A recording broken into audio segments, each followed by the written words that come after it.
Welcome back to the First Unitarian Fellowship of Nanaimo. It is so good to be with you all once again. My name is Bill Wolverton, and I am the service leader for this morning. We return again, as we do each year, for the many journeys, the many paths, the many experiences that we have had this past summer. Like the many rivers that carry the high mountain waters back to the ocean, we flow back into the wider circle of our fellowship. If this is your first time with us, a very special welcome to you. We invite you to visit our website for more detailed information about who we are, the services we offer, and how you can connect with us. Whatever your ethnicity, theological belief, gender, orientation, age, and everything that makes you who you are, please know that you are warmly welcome in our community. Our service today is entitled Deep Waters, Ingathering Water Ceremony, and is presented by our minister, Rev Debra Thorne. Many Unitarian congregations hold similar services to begin their church year. We acknowledge today that we meet on the unceded traditional territory of the Snuneymuxw First Nation. As Unitarians, we commit to the work of reconciliation required to address the harm done to Indigenous peoples and their cultures by non-Indigenous peoples. I would like to move on to announcements. We thank Sharon Reeves and Tony Turner for the lovely flowers that grace your screen today. This announcement is from the Environmental Justice Task Force. It has been a rough summer environmentally. Droughts, floods, storms, deadly heat domes, and wildfires demonstrate that we are in the midst of a climate crisis. We acknowledge and remember not only the people lost to and affected by extreme weather events this summer, but also the multitude of animals and plants affected. The Green Faith Circle would like to lift your spirits with song, meditation, and readings at 2 p.m. this Saturday, September 18th, at the Bethlehem Center Labyrinth. The Life Journey Singers will serenade starting at 1:30. Details are on the Facebook page, newsletter, and weekly update. The Green Faith Circle is the Nanaimo Interfaith Climate Action Group that FUFON actively supports. Our annual general meeting will be next, that's of the fellowship, will be next Sunday, September 19th, 2021 at 1 p.m. via Zoom. The link will be the same as the Sunday service link. Members may vote on motions and participate in the election of board members. To find out about all special events, groups, and meetings taking place in the fellowship, please go to the calendar on our website or open the weekly update email on Thursdays. Let us now enter into sacred time.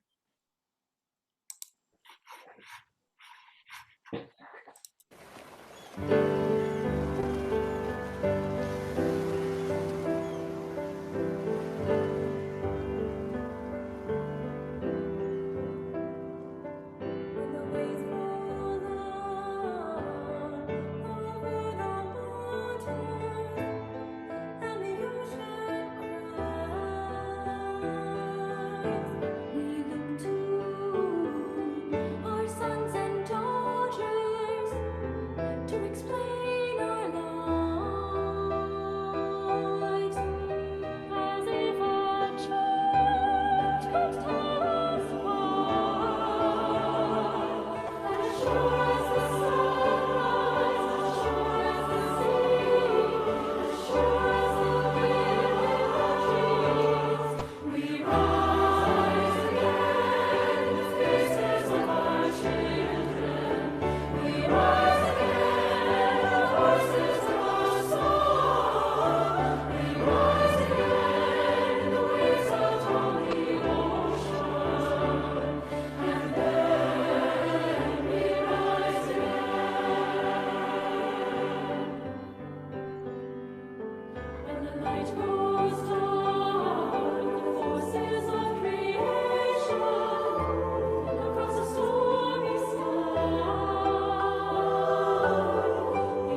We rise again in the waves out on the ocean, and then we rise again. That line feels like this last year to me.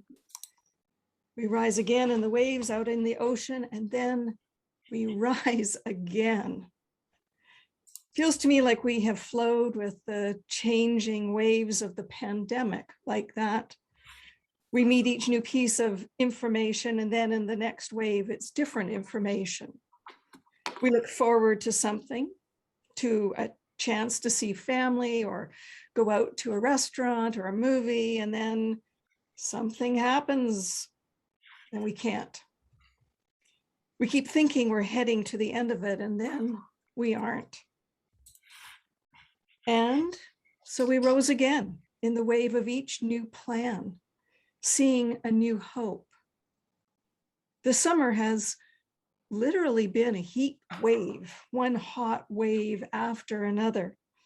The high temperatures at the end of June and July were unprecedented and frankly scary. I was scared for myself and for others by the oppressiveness of the heat and how it affected our bodies and our spirits. I was scared by the drought and the hundreds of forest fires all up and down the coast of North America. I was scared by what the heat meant and what the drought meant in terms of in terms of our beautiful planet and it responding to the rising levels of carbon. And we rise again in the wave of new experience and feel a new resilience. The dark trough in the wave took us into a place where truth, where trusted sources of information blurred, where angry voices competed for space, where conflict distanced us from each other. And we rose again in the wave of determination to find a new commitment.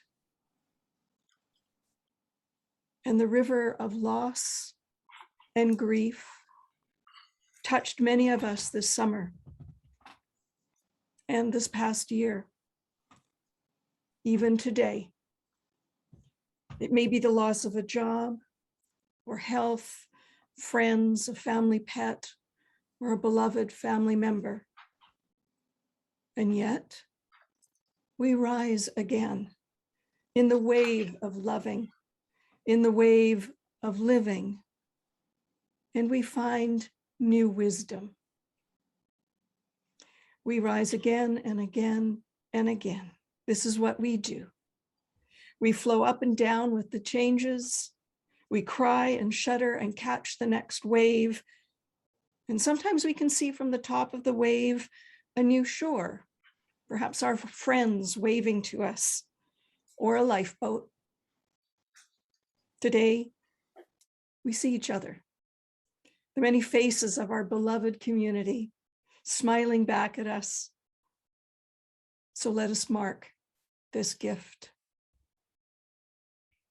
This morning, we will be lighting our chalice during the days of awe, the holy window between Rosh Hashanah and Yom Kippur. May we move into this new year with brave humility, turning ever towards love to sweeten life's harshest moments. May we open ourselves to the holy within us and between us, and to the living Spirit to guide us as the wheel of the year turns. And may we cradle the call for justice, aligning our hearts with this sacred duty as the seasons change and the seasons move on. The world spins around and we rise again in love.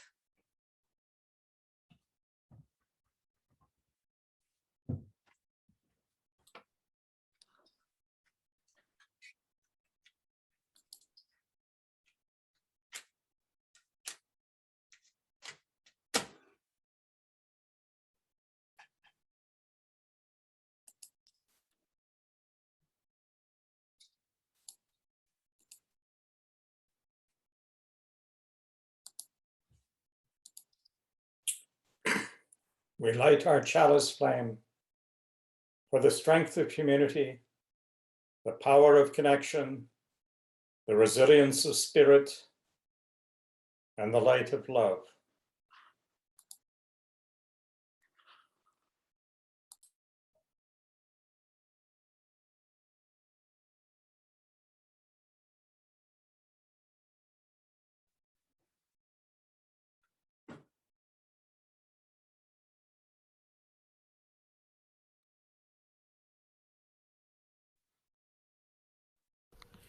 Circle round, gather near, friends and strangers, loved ones dear, to remember why we are here. To rekindle and sustain, illuminate and proclaim the flame, the light of love. Light of love, light of love, light of love, light of love, to shine and amplify the light of love. Circle round, gather near, friends and strangers, loved ones dear, to remember why we are here. To rekindle and sustain, illuminate and proclaim the flame, the light of love. Light of love, light of love, light of love, light of love, to shine and amplify the light of love. Circle round, gather near, friends and strangers, loved ones dear, to remember why we are here. To rekindle and sustain, illuminate and proclaim the flame, the light of love. Light of love, light of love, light of love, light of love, to shine and amplify the light of love. Light of love, light of love, light of love, light of love, to shine and amplify the light of love.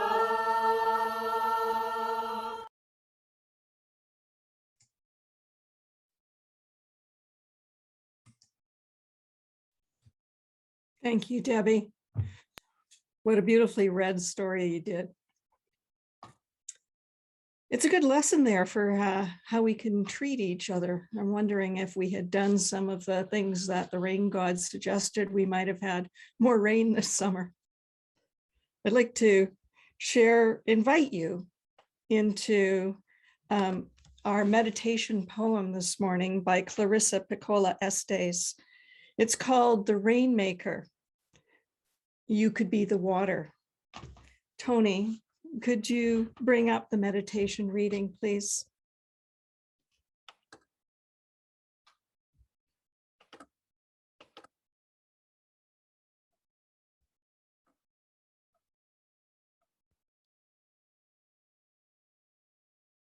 There we go.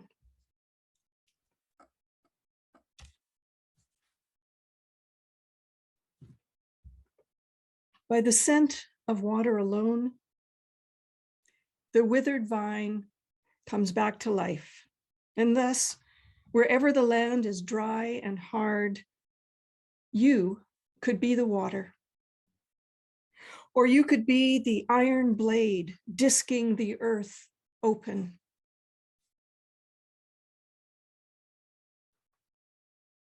Or you could be the esquia, the mother ditch, carrying the water from the river to the fields to grow the flowers for the farmers.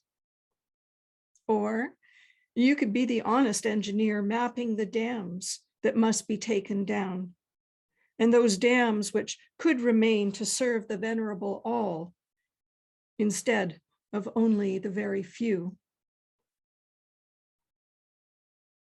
You could be the battered vessel for carrying the water by hand, or you could be the one who stores the water.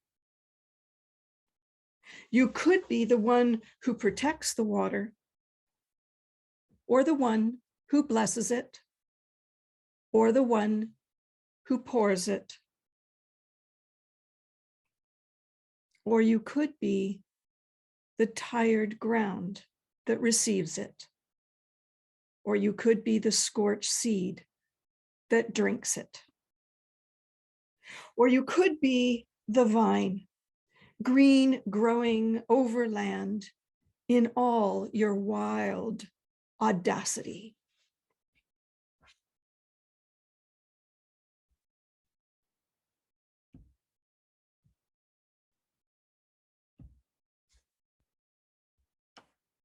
Let us now sit together in meditation, reflecting on water and our relationship with it. How has water changed for you this summer? How can you be the water to others?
The rain falls to earth, quenches dry mouths, revives our tired spirits.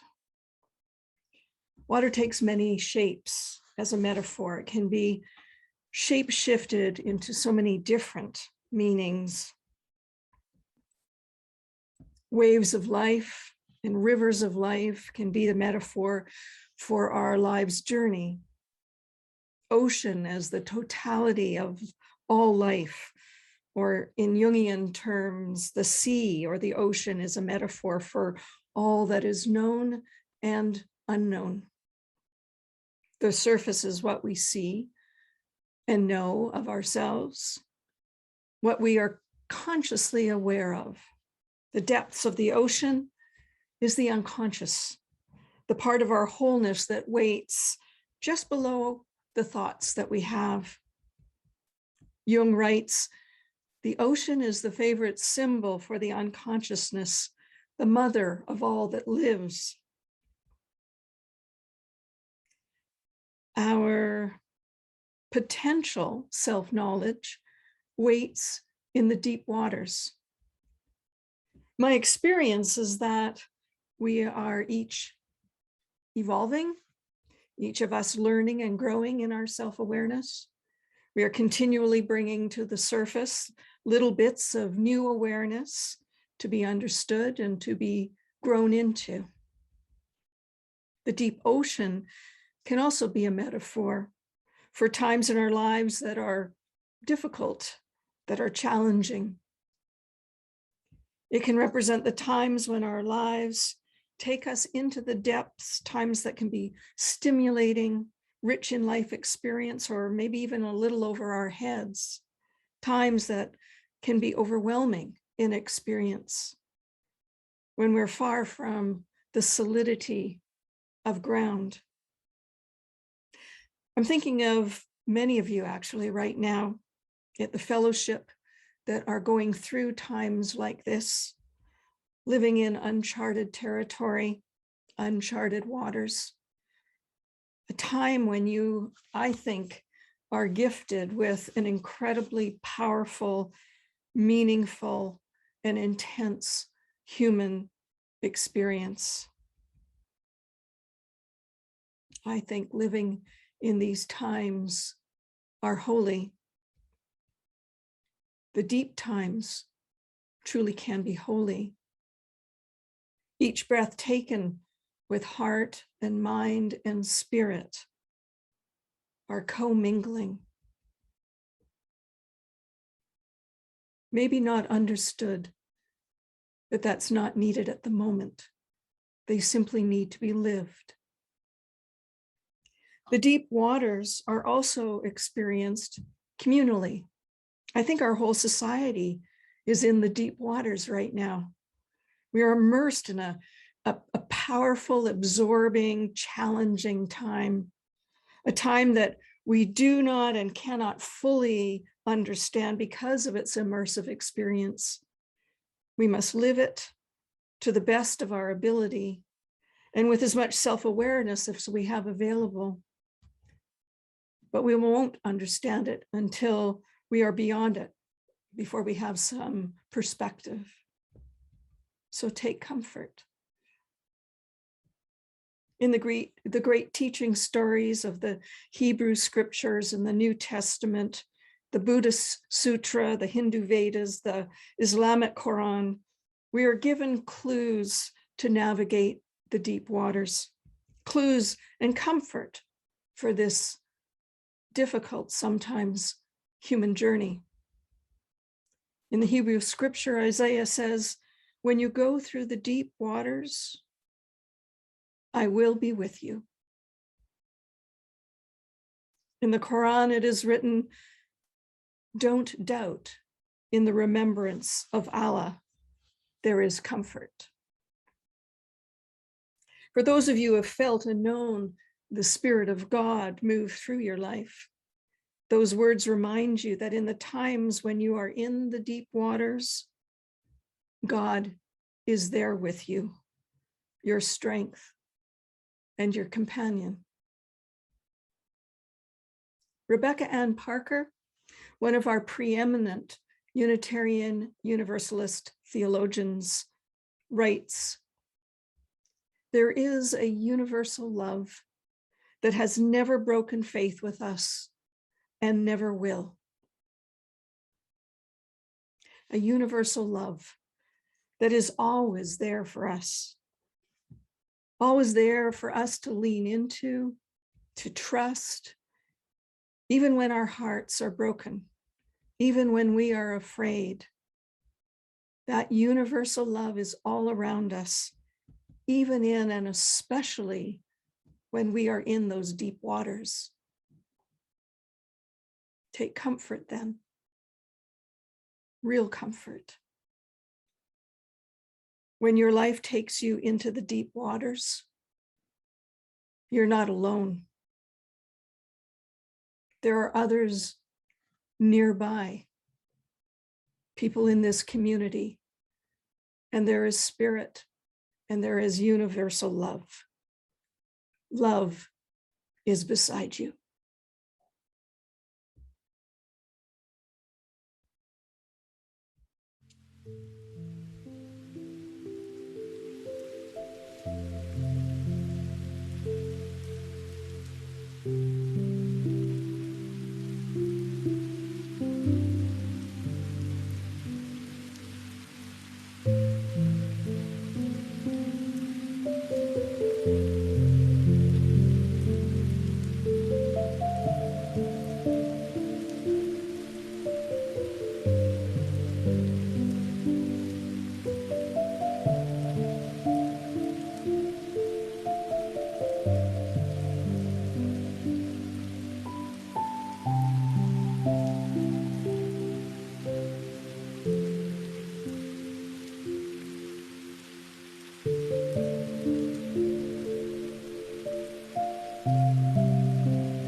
The water ceremony in which we now participate is meant to give each of us the space and time to share and reflect.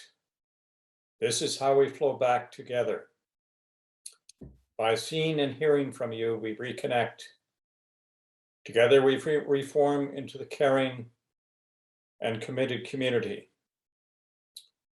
For this communion, the sharing of ourselves, you are invited to answer the questions.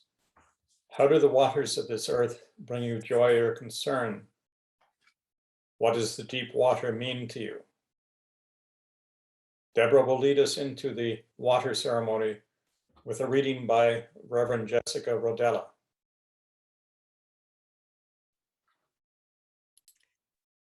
Dive deeply into the sweetness of water memories, the sweetness of the spirit. Drink deeply of these streams without and herein.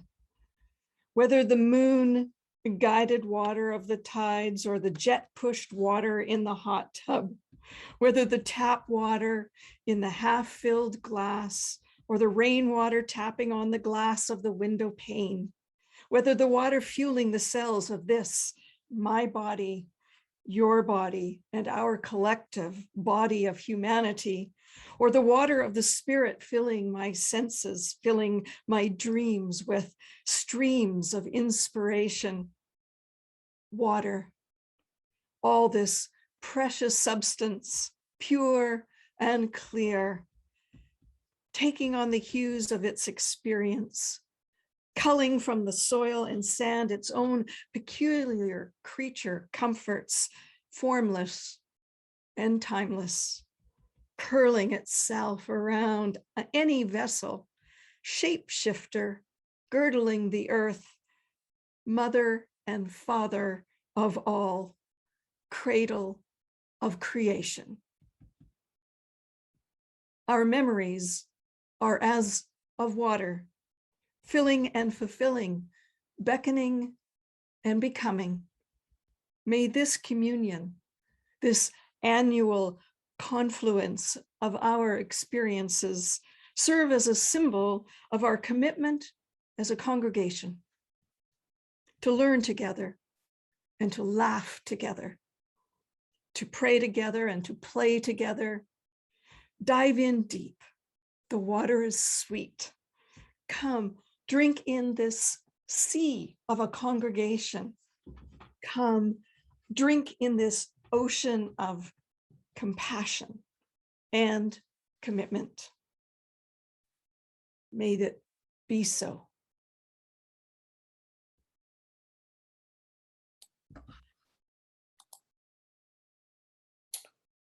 If you wish to participate in the ceremony, go to participants at the right of your screen and click on the icon of a raised hand. With some versions of Zoom, it's under reactions. Or simply unmute yourself and wait for Ruth to acknowledge you. Some of you have dropped off water, which Deborah has beside her. She will say your name and give you time to raise your hand or unmute so that you can speak to the meaning of your water, its joy, its concern, its deep meaning. If you would like to use the communal water, raise your hand icon or unmute, and Ruth will also call on you. After each person has spoken, there will be a pause as Rev Debra pours some water into the communion bowl. When everyone who wants to go is done, we will bless the water together. And did you know that the water we gather and mingle today and empower with our blessing is saved? It is saved and used throughout the year. We use a little of it every Sunday in our Joys and Concerns ritual. And we use it at child namings and other important rituals in the life of the fellowship when we need the power of community to honor and bless our lives. Let us begin. So I have, first of all, I have Bob and Debbie Goodman, their water here, and then we'll go to Brenda, and then we'll go, if Don Gayton is here, we'll go to him. So Bob and Debbie. Thanks, Deborah. Ours is just tap water. I shouldn't say just tap water. In this very hot, dry summer, we've been thinking about how privileged we are as a nation and here locally to have wonderful, clean, semi-abundant drinking water, and that we should regard that as a very precious resource. Tap water.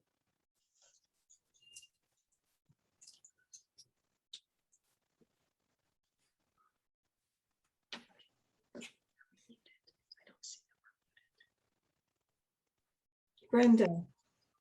Okay, this water that you're about to pour represents water from the ocean at Hecht Beach, where I collected ocean debris. So the ocean brings in the debris and we need to clean it up, but it also contains a host of living organisms without which we would not be able to go on.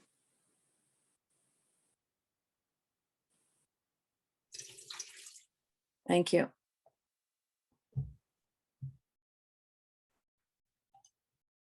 After Don, we'll do Bill. Okay, this is Don. Yeah, this water is from we have a drip from our gutters, so it's rainwater from the roof. And just of all the water in the world, I think rain is so, I mean, everyone says the same thing, it's special. It really drives the whole life system we have here. And I got a new weather gauge for Christmas, and it has a rain gauge on it. So I've been watching carefully, and it was amazing how little rain we got over the summer. Like even here by the ocean, like from June, July, I don't think there was anything in July. So we got nice rain, 1/3 of an inch on, I think it was yesterday and the day before. So yeah, this is rainwater, which it's very special.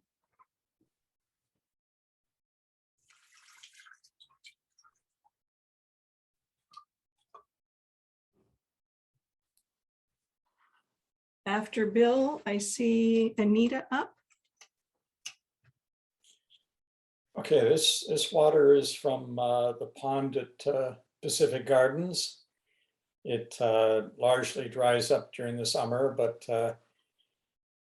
because it's seasonal, it's habitat for tree frogs, and we really enjoy the tree frog chorus during the spring. It's a harbinger of spring. There are also it's also habitat for ducks and other birds, and probably mosquitoes. And the pond is a source of great discussion over how to keep it healthy, because it also is home for bulrushes or cattails.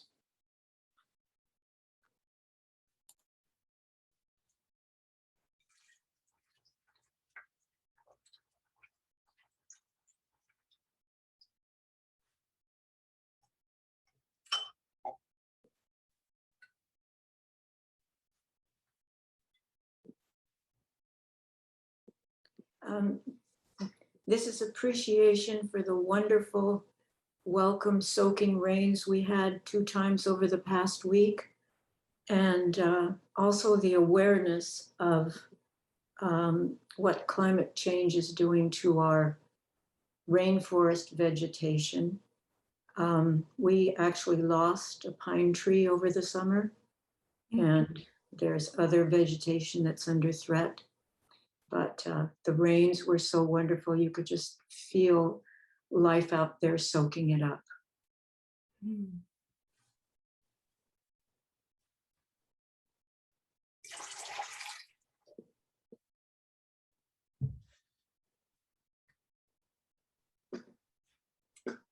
I have rainwater from Marla. Marla, is she here tonight, this morning? I am. Wonderful. And after Marla, we'll go to Martha. So I collected rainwater in the rain yesterday morning and poured it into that bottle. So this is precious, clean rainwater, and it's in recognition of our independent or interdependence in the world and how rainwater keeps us all alive. So over the summer, I lost different native plants from my yard that I didn't think would die. Actual thimbleberries and salmonberries died from the drought because I didn't water them. And I didn't think they would die. I thought native plants would be able to manage, but so yes, our whole environment is so threatened by the drought. We can handle a month of drought, but 3 months of drought is just too tough on the native plants. And so this is rainwater in recognition of our interdependent world.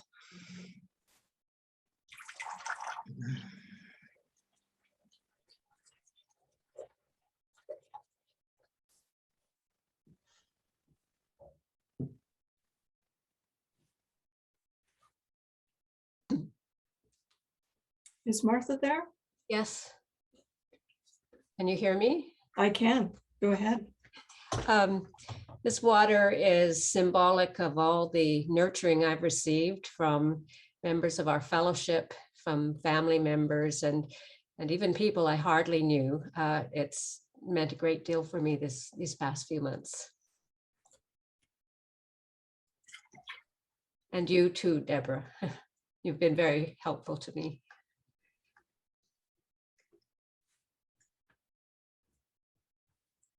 Is there anyone else who would like to use the communal water?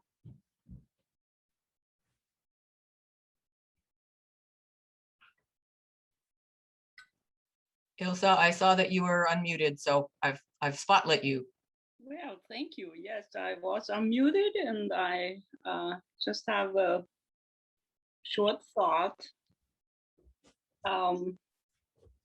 Without water, there is no life. Thank you, Elsa.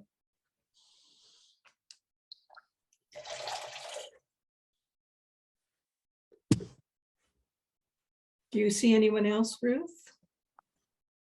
Sharon Horncastle? I'll use the communal water, Deborah, and it will represent the Nanaimo River, which brought so much joy to our family this summer. We had 2 opportunities to swim in the estuary waters with our grandkids in July at the Living Forest campground. We were camping there for a while.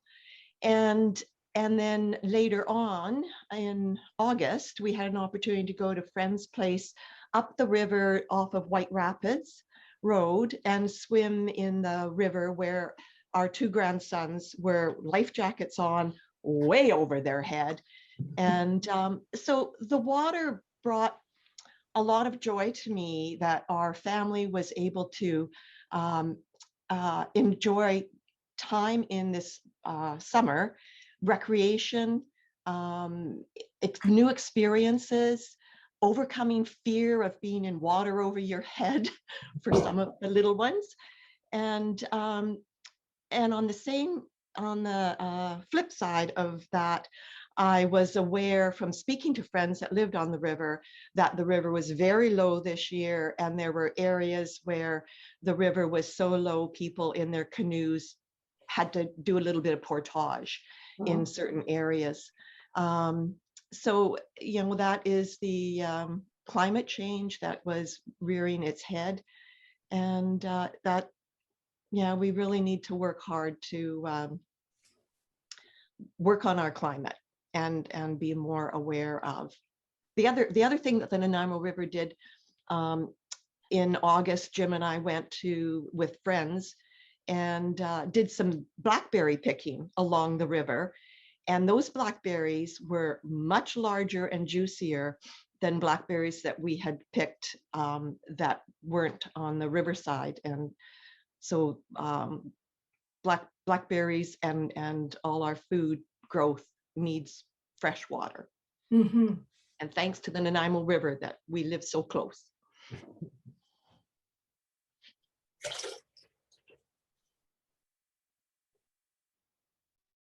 Have Locke. Well, I'm gonna try and share a picture. This is a rainy day in the rainforest at Fairy Creek. It was so healing to be there amongst those trees with family, and I'm so grateful for the rain. Thank you, Bev.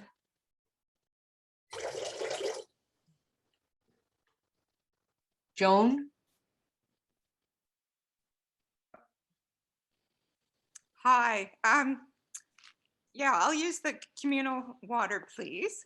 And this is to acknowledge the wonderful river, the Cowichan River. When I went camping with Fufon, we did lots of visiting and hiking and different things, but it was so hot. We all ended up sitting in the river by the afternoon, and it was lovely, but certainly a concern. It was very low, and particularly low because they favor keeping the water for the salmon with the dam rather than for people tubing, which is a good thing, but it is a concern. Thanks. Thanks, Joan.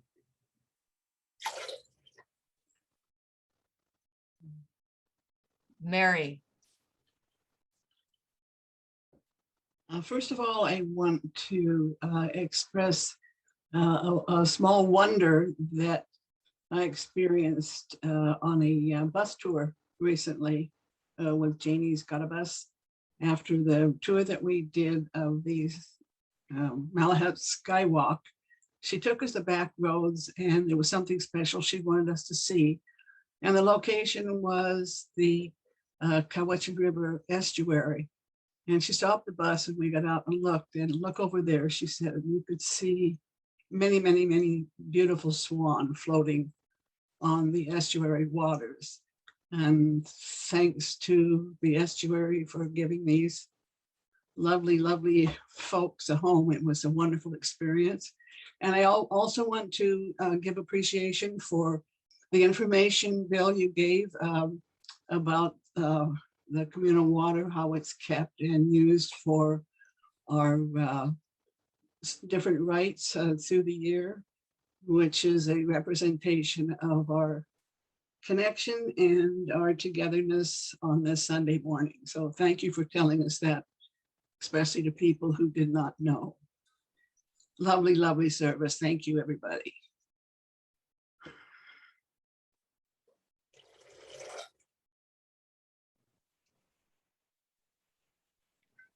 Tony, could you spotlight me, please?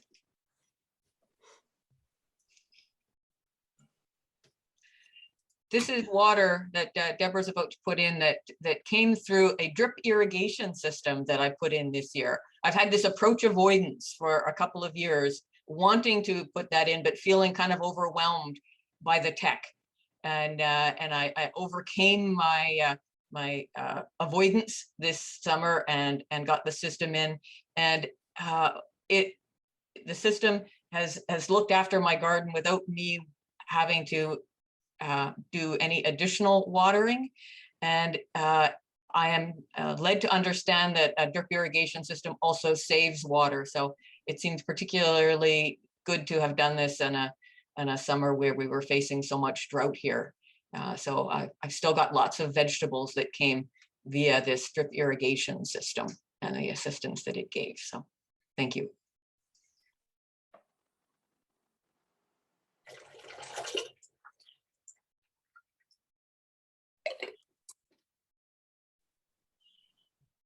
Nuria. I will take from the communal water. I dropped a little jar, but I'm not sure I dropped it off in the right place. The water I collected came from my water wand that I used to water very sparingly and very mindfully this summer food crops. It was, it felt like a really heartfelt sharing of water with those plants. And it was a little heartbreaking to see some birds come into the wand so much closer than they normally are, comfortable, because they so desperately needed that water. These were really poignant moments. Speaking after Ruth is a chance to thank her. I had a chance to go to her garden, and she has offered to help with her expertise in drip irrigation. And that's a very generous thing to do, sharing the skills to use this precious resource ever so more mindfully, and so that we all have a fair share of it. Thank you.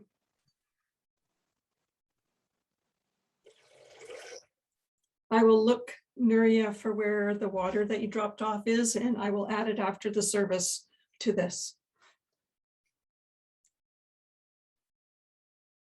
I do not see anyone else that is unmuted or having a hand up.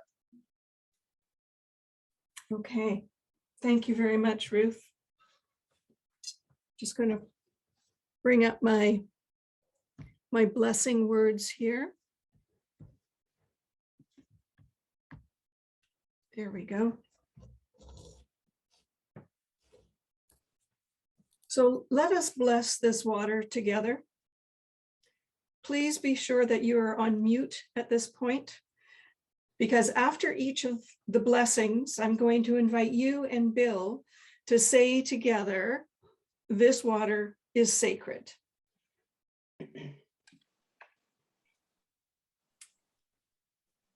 And so we begin. This water is sacred. It is made sacred by the many hands that have poured it with intention and love, and the many stories that each drop contains, the many lives surrounding it in this unique moment, connected by commitment and faith. This water is sacred. May it continue to flow through this community with shining reflections of the unique gifts that flow through each of its members.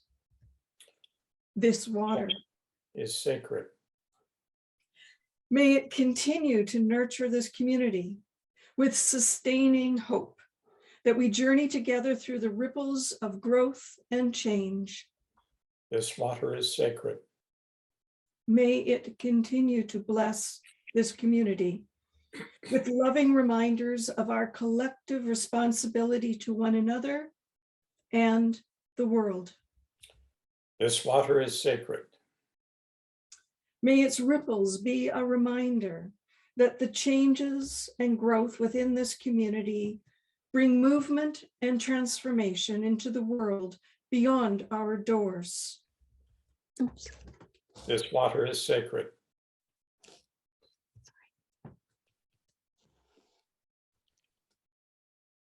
May its purity offer grace to our community and the willingness to forgive ourselves and one another for the mistakes we make. This water is sacred. In moments when we are confused or uncertain, may it bring us clarity of purpose and commitment. This water is sacred. In moments when the reservoirs of hearts and spirits are drained by sorrow and pain, by fear and despair, may it nourish them with the knowledge that we are surrounded by a deep and abundant love. This water is sacred. May this water remind us of a deep connection to ourselves, to each other, to all forms of life, the earth itself, and the cosmos that we call home. May it be so. May it be so.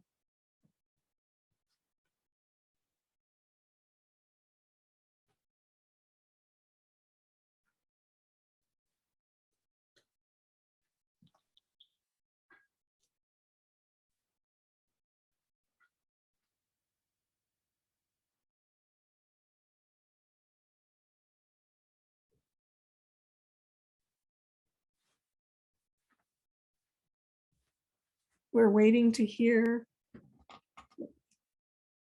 Blue Boat Home.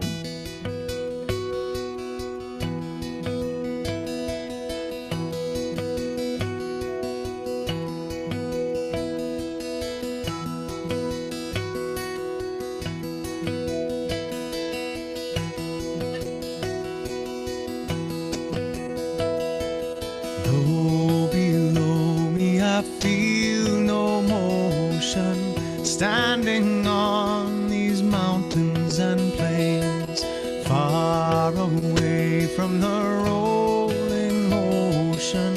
Still my dry land heart can say, I've been sailing all my life now, never harbor or port have I known. The wide universe is the ocean I travel, and the earth is my blue boat home.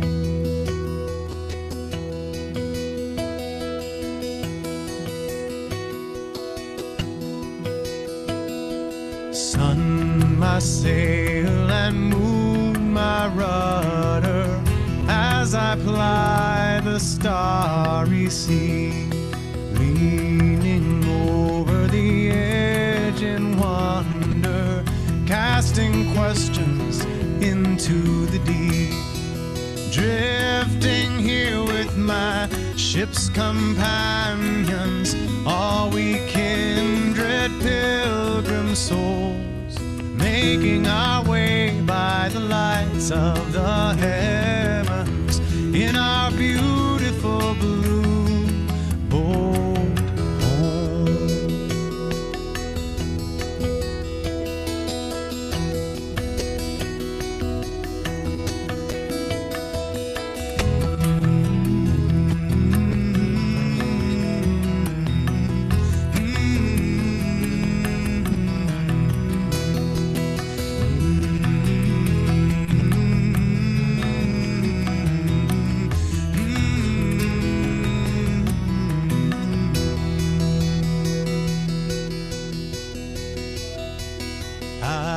give thanks to the waves upholding me.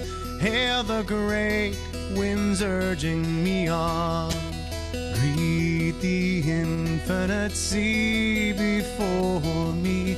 Sing the sky my sailor's song. I was born upon the fathoms, never harbor or port have I known. The wide universe is the ocean I travel, and the earth is my blue boat home. The wide universe is the ocean I travel, and the earth is my blue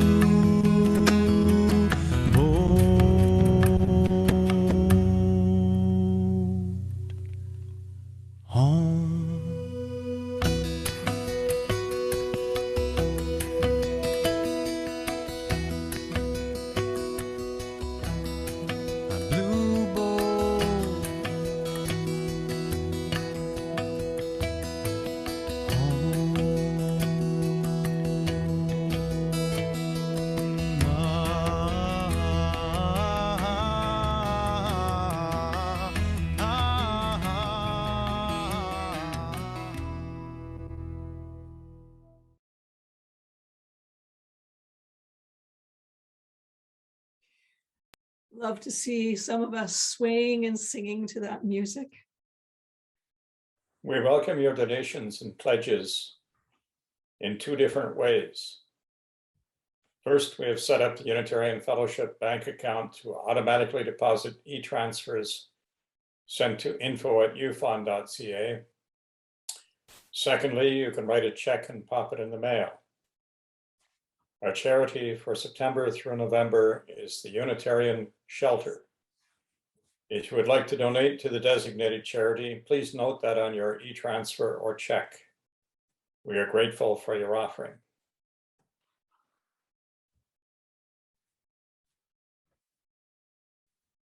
Today, our closing words. Today we rise again in love and because of love. We rise together sometimes because of each other. Sometimes because we have been down to the bottom of the wave and found what we needed. And we rise holding it close to our hearts. We rise again with love. Perhaps because we have learned that love is the worthy antidote to the struggle and the pain that we have in our lives.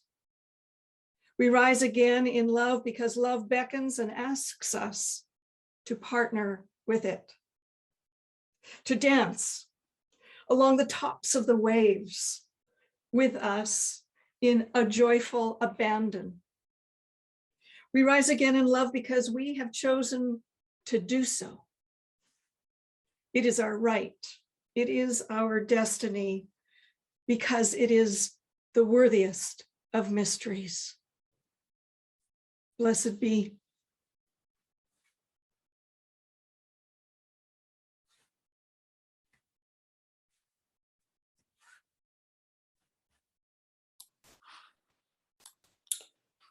We extinguish this flame, but not the light of truth, the warmth of community, or the fire of commitment. These we carry in our hearts until we are together again.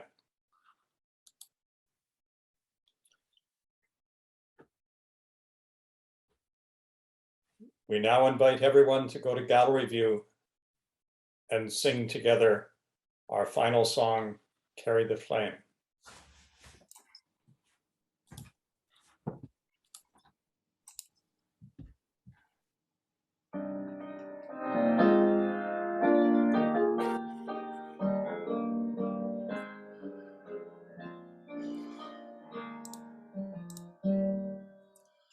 Carry the flame of peace and love until we meet again.